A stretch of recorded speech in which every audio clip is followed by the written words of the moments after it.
Assalomu alaykum. Bugun MacBro kanalimizda ikkita portativ kolonka, ya'ni Marshall Sokol va JBL Chargetor'ni ko'rib chiqamiz.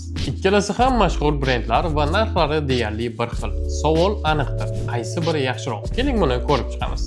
Ovozi, funksiyalari, batareya va umumiy foydalanishda qaysi biri yaxshiligini ko'rib chiqamiz va xulosa qilamiz.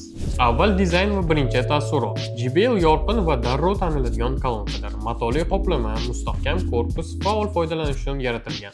Eng muhim jihatlardan biri suvda himoya. Uni bemalol ko'chaga, piknikka yoki yomg'irga olib chiqishingiz mumkin.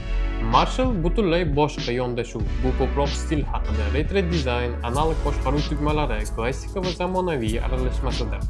Ko'rinishi chiroyli va o'ziga xos, lekin yuzasi tezkor bo'ladi va asosan uy sharoiti uchun mosdir. Endi funksionalga o'tamiz. JBL bu universal qurilmadir. Uni xohlasangiz ko'chada, xohlasangiz uyda ishlatishingiz mumkindir.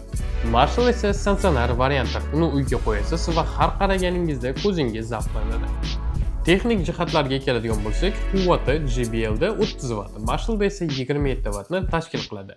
Batareya hajmi JBL da 7500 mAh, Marshall da esa 2200 mAhdir.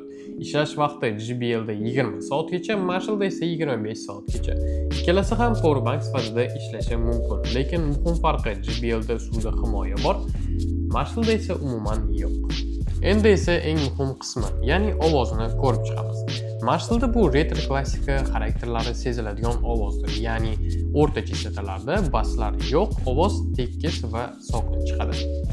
JBL esa boshqacha eshitiladi. Unda ovoz universal, yuqori chastotalari toza, bas tartibli va muvozanatli eshitiladi.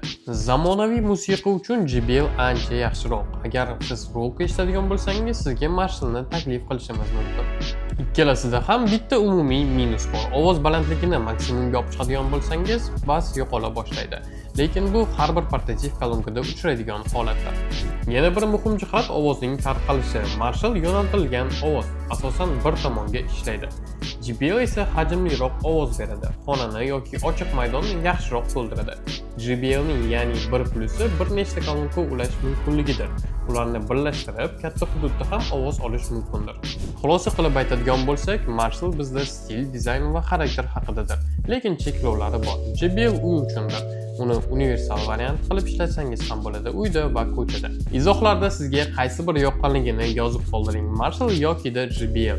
Va sizga video foydali bo'lgan bo'lsa, obuna bo'lishni unutmang. MacBro'da ko'rishguncha xayr.